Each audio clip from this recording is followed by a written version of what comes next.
네, 오늘은 여러분의 마음은 어디에 있습니까? 라는 제목으로 함께 말씀을 나누도록 하겠습니다. 오늘 말씀 제목의 부제목을 제가 정해봤습니다. 하나님이 책임지신다.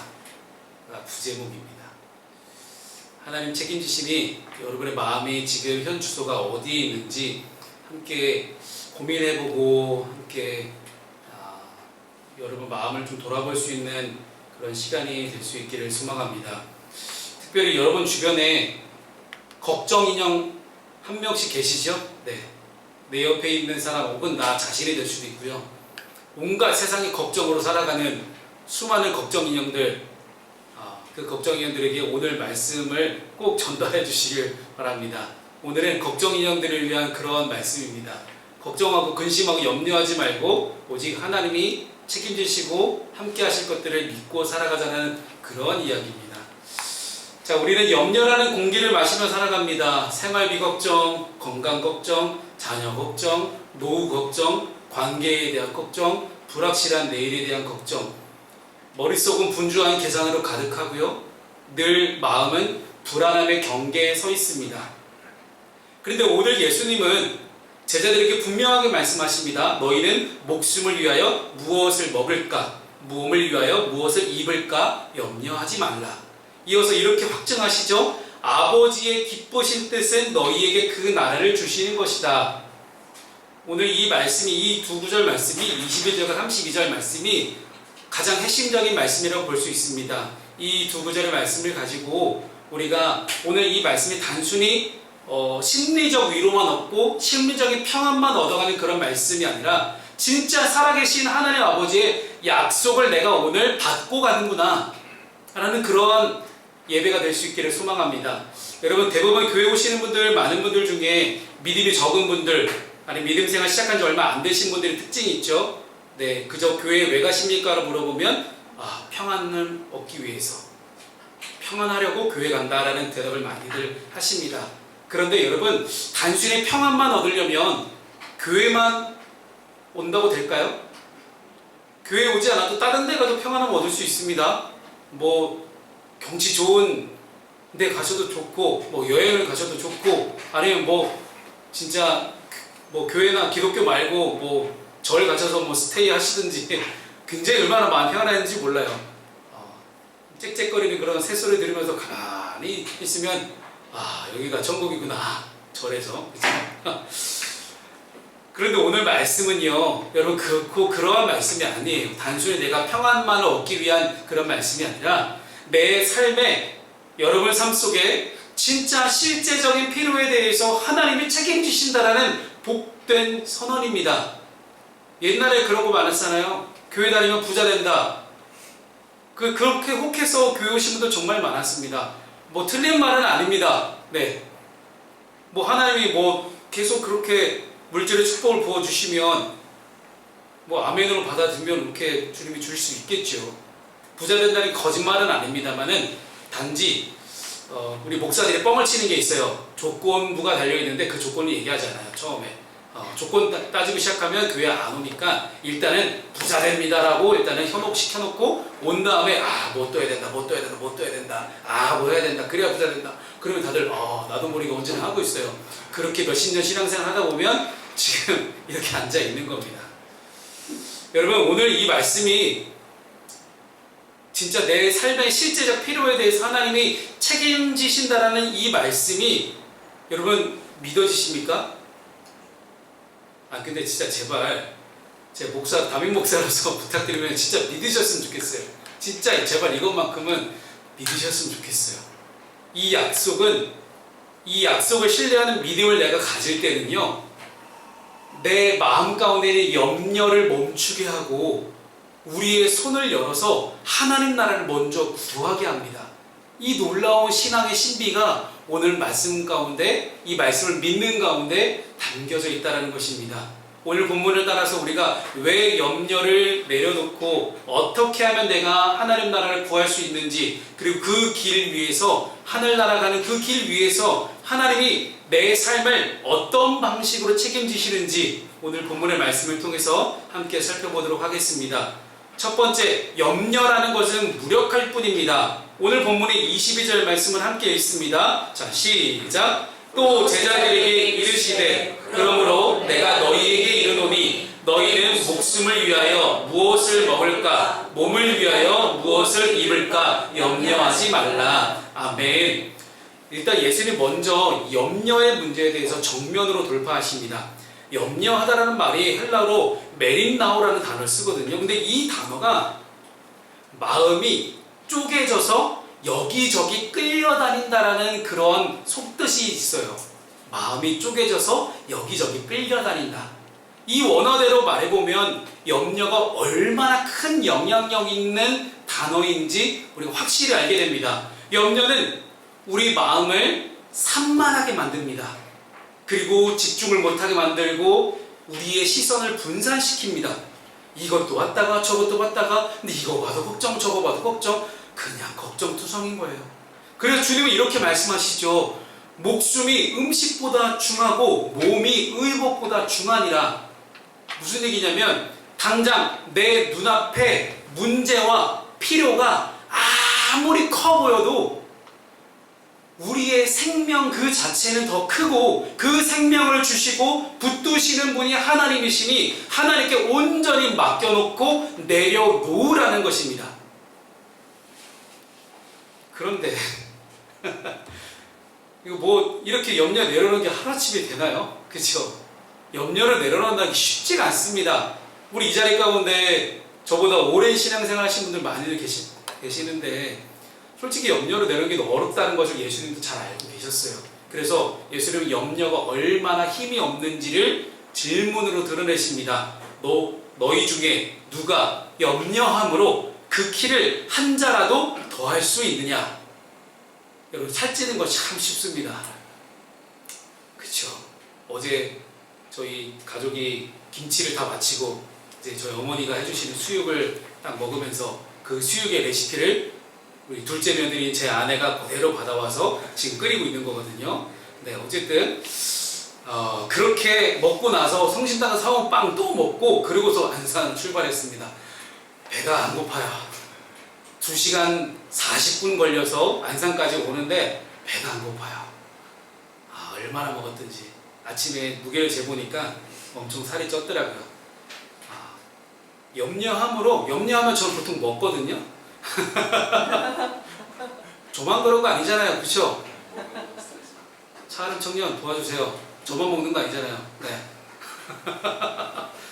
그럼 다 먹습니다. 네. 염려하면 다 먹게 돼요. 우리가 염려함으로 몸무게를 얼마든지 찌울 수 있는데 키는 생각보다 그렇게 쉽게 안 큽니다. 내가 염려한다고 그 키를 한 번에 키울 수 있는 것도 아니고요.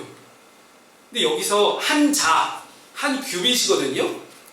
이것은 어쨌든 사람의 그 실제 키 혹은 우리 인생의 생애의 길이를 가리켜요. 그래서 여기서 실제 키는 사람의 실제 키를 이야기하는 거기도 하지만 실제로 이 말씀 단어가 속뜻이는 거는 그 인생의 길을 이야기한 겁니다. 그 절대 권력을 갖고 있던 진시 황제도 영원한 생명을 얻지 못했습니다. 그리고 죽었어요.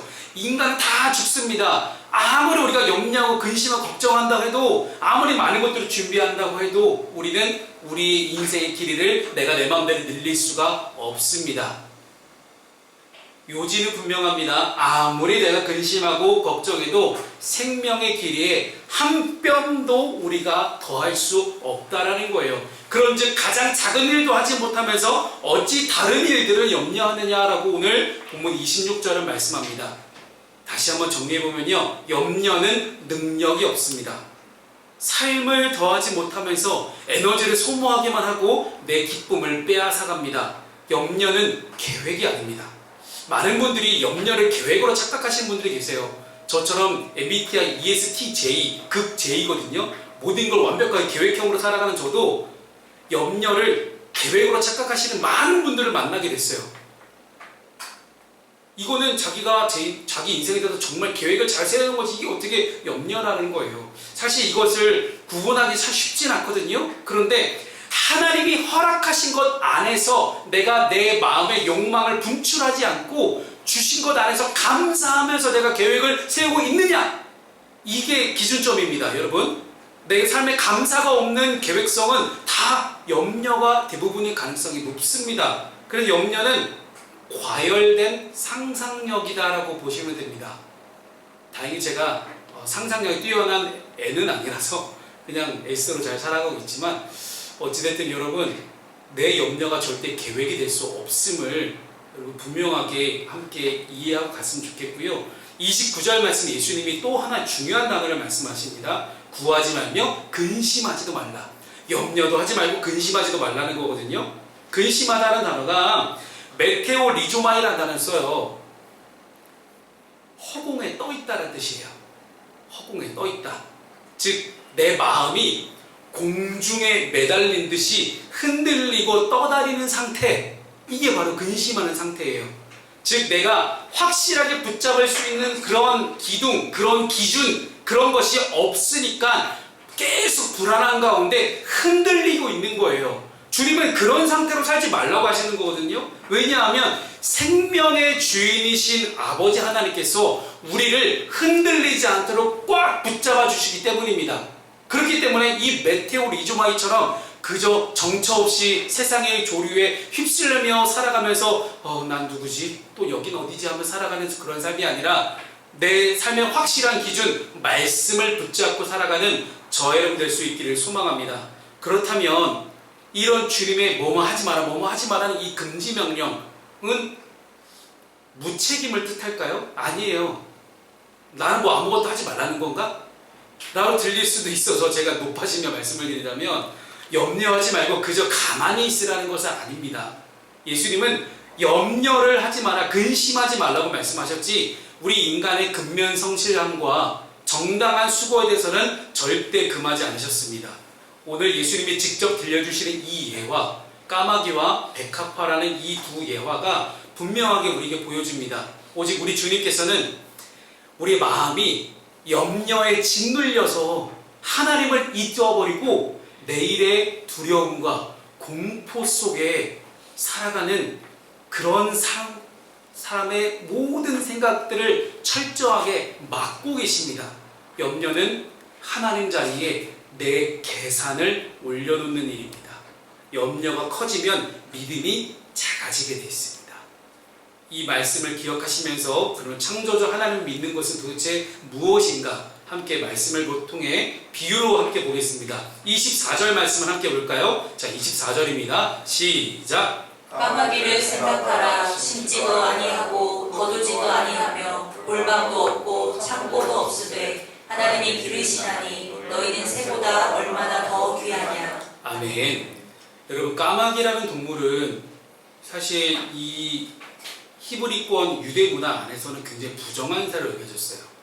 뭐 그냥 부정하다기보다는 레위기와 신명기 말씀에 율법에 잘 나와 있습니다. 거기서 그렇게 규정이 돼버렸어요. 그래서 지금도 중세 유럽 이후에 계속해서 까마귀는 서양 문화권에서 부정한 새로 여겨지고 있습니다. 뭐 늘 전쟁터 시체를 쪼아먹고 살기도 하고, 뭐 쓰레기 더미를 맴도는 그런 하찮고 꺼림직한 새로 여겨지는 게 사실 까마귀긴 했어요. 그런데 예수님은 바로 그 까마귀를 가리키며 말씀하십니다. 까마귀를 생각하라. 하나님이 기르신다. 가장 낮고 소외된 것까지 먹이시는 아버지의 섭리를 보여주고 계십니다.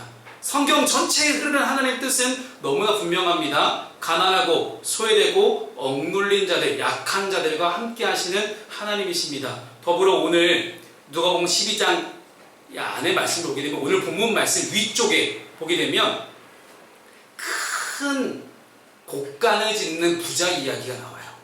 농사를 잘 지은 다음에, 말씀 묵상 안 하셨어요? 다들 일주일간? 제가 처음 하는 얘기인가요? 저 이미 주중에 말씀 묵상 한 내용 가지고 말씀드리는 거예요. 큰 곡간을 짓는 부자 이야기를 들려주시고 오늘 이 말씀을 하시거든요. 염려함으로 어떻게든 곡간을 키우려 애쓰는 부자와 창고도 없이 기댈 곳도 없이 그저 떠돌아다니는 까마귀를 대비시키는 그런 장면을 예수님이 사용하시는 겁니다. 그래서 곡간이라는 것은 사실 우리의 삶의 크기를 말합니다. 내 삶에 이렇게 곡간처럼 많아졌으면 좋겠어요.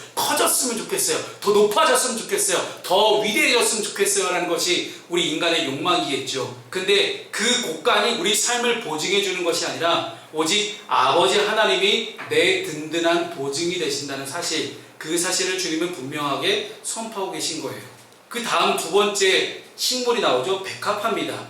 이 17절 말씀 함께 읽겠습니다. 함께 읽습니다. 시작. 백합화를 생각하여 보라. 실도 만들지 않고 짜지도 아니하느니라. 그러나 내가 너희에게 말하노니 솔로몬의 모든 영광으로도 입은 것이 이 꽃 하나만큼 훌륭하지 못하였느니라. 아멘. 여기서 백합화라는 단어는 사실 진짜 백합화를 말하는 거기도 하지만 실제로는 팔레스타인 들판에 피는 그런 야생 꽃들을 가리키는 포괄적 표현이 이 백합화입니다. 백합화를 스스로 아름다움을 만들어내지 않습니다. 인간의 땀 흘려 만들어내는 옷보다 하나님이 입히시는 꽃 한 송이의 아름다움이 더 빛난다는 그런 말씀이에요. 여러분, 자연의 증언은 너무나 분명합니다. 하나님이 기르시고 하나님이 입혀주십니다. 언제나 우리 안에 의식주에 우리의 시선이 쏠려 있던 것을 예수님은 우리의 시선을 하늘로 그리고 들판으로 전환시키십니다. 가끔 그럴 때가 있죠. 당장 내 눈앞에 문제에만 시선이 쏠려 있을 때 다른 게 하나도 안 보이잖아요. 커다란 숲은 바라보지 못하고 작은 나무들만 보는 그런 경우입니다. 그럴 때 우리는 우리의 생각의 외연을 확장할 필요가 있습니다. 신앙은 그런 기능이 있어요. 나만 바라보던 것, 내 안에 있는 문제만 바라보던 것을 넘어서서 그 모든 문제를 다스리시는 하나님을 바라봄으로써 오히려 하나님의 시선으로 세상을 바라보게 되는 것. 그것이 바로 기독교 신앙의 진짜 신비적인 그런 모습이다라고 저는 생각합니다. 이렇게까지 얘기했는데도 이쯤 되면 알아들을만 하잖아요. 그런데도 여전히 자신 안에 의식주와 아름다움에 매몰되어 있는 우리에게 예수님은 28절에서 어떤 단어를 쓰십니까? 하물며 책망의 말씀이기도 합니다. 하물며 너희일까 보냐? 하물며 하나님의 형상대로 지음받은 인간일까 보냐? 보세요. 까마귀, 백합화랑 도저히 비교할 수도 없는 그런 하나님의 형상대로 지음받은 인간인데 너희들은 왜 그렇게 걱정이 많냐라는 그런 말씀이에요. 다소 딱딱해 보일지라도 이 부르심은 책망이라기보다는 저는 다정한 예수님의 초대라고 생각되어집니다. 하나님 나라의 초대예요. 내가 이 땅을 살아가는 동안 하나님 나라를 소유하고 하나님 나라의 백성으로서 살아가기 위해서는 내 안에 있는 문제에서 벗어나서 하나님의 시선으로 내 문제를 바라보는 그런 연습, 하나님의 시선으로 세상을 바라볼 줄 아는 그런 신앙적인 연습이 저와 여러분에게 필요하다는 것입니다. 까마귀에게 먹이도 주시고 들풀도 옷 입히시고 아름답게 하시는 분이 우리 하나님이십니다. 믿음이 작은 거, 그래, 우리 나 믿음 작습니다, 인정하자라는 거예요. 그러나 믿음이 작다라고 해서 내가 무너지지는 말자라는 거예요. 너희들 믿음 작은 거 다 안다. 예수님도 이 제자들이 얼마나 믿음이 작은지 다 아셨어요. 믿음이 작은 자들아, 그런데 괜찮다, 무너지지만 말자. 그 믿음이 작더라도 하나님을 바라보는 작은 믿음이라도 가져보자. 이런 따뜻한 초대의 말씀입니다. 우리의 생명과 우리의 필요의 최종적인 책임은 하나님께 달려있다는 선언입니다.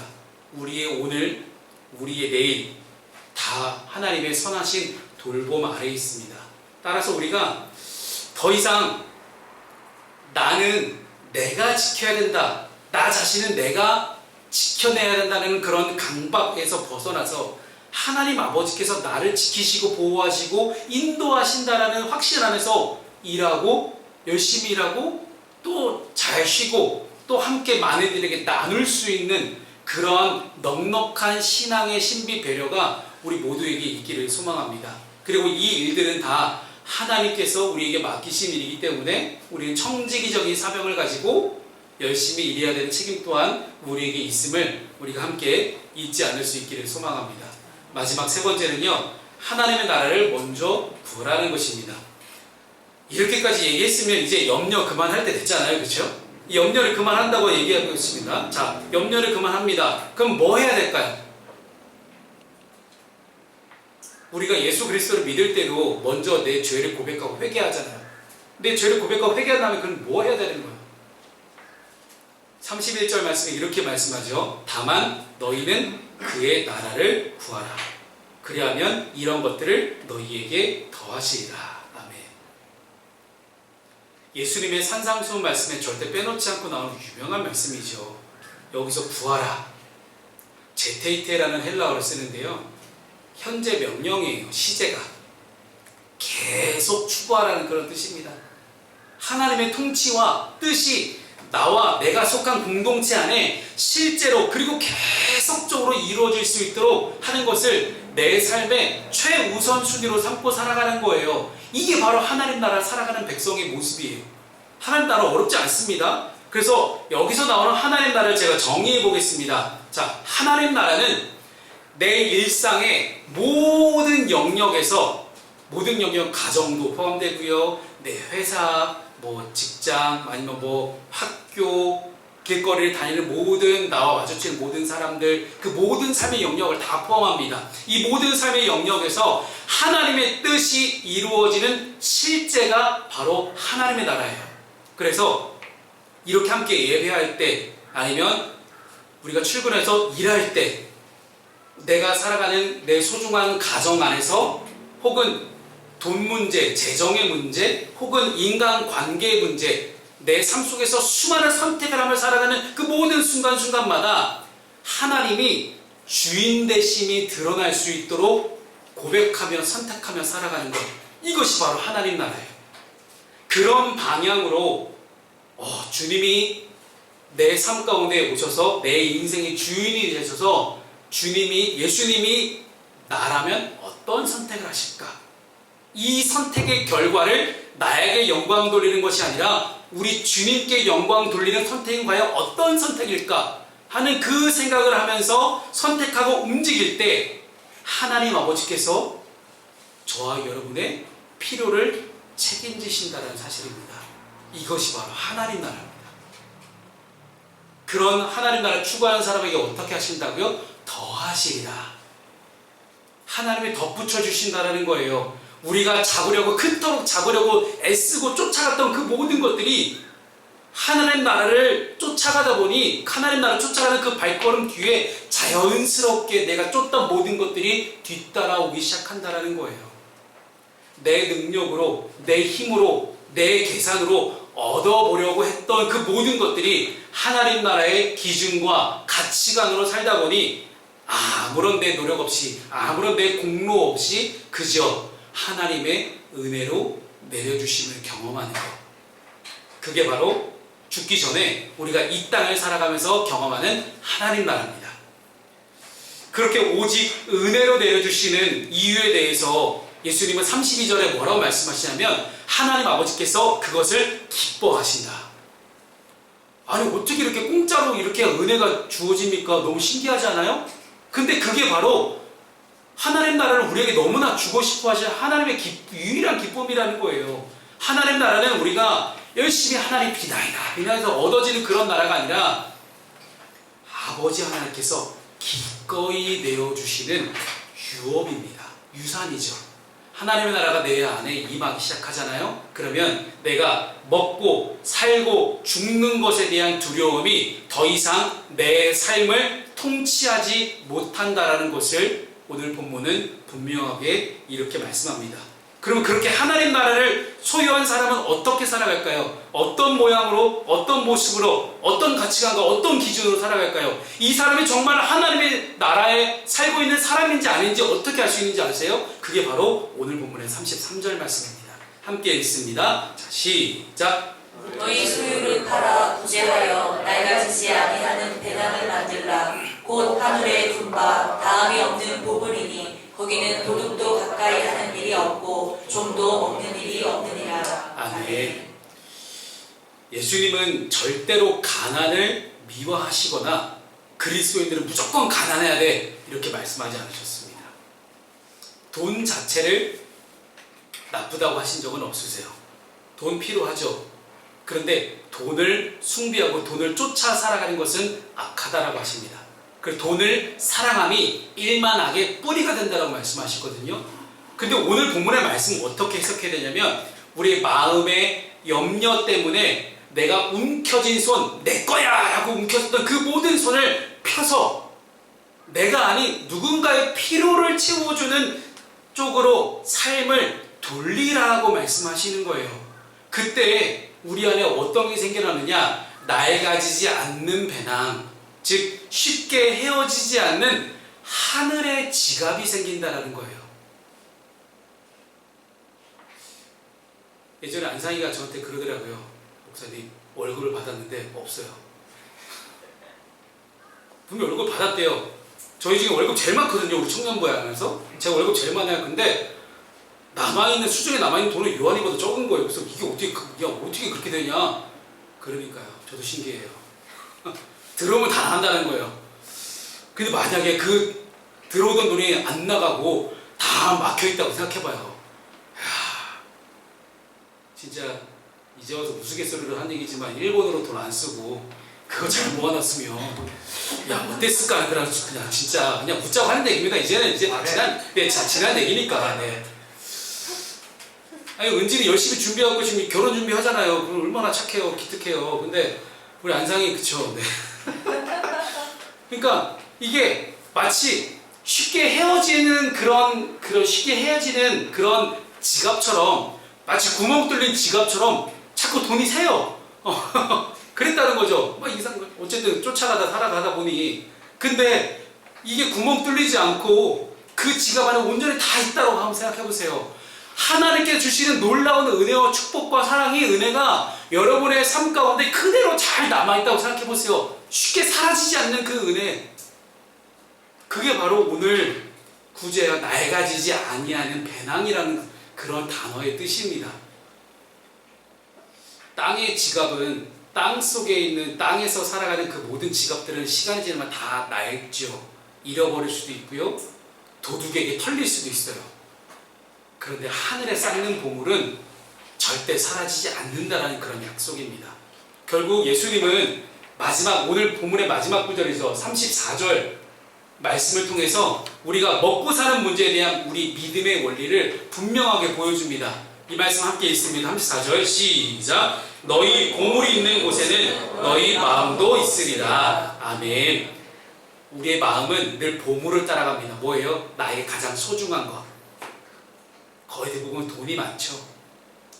내가 시간을 어디에, 내가 내 정성을 어디에 쏟느냐, 내가 내 돈과 내 재정을 어디에 두느냐에 따라서 우리의 마음의 방향도 정해집니다.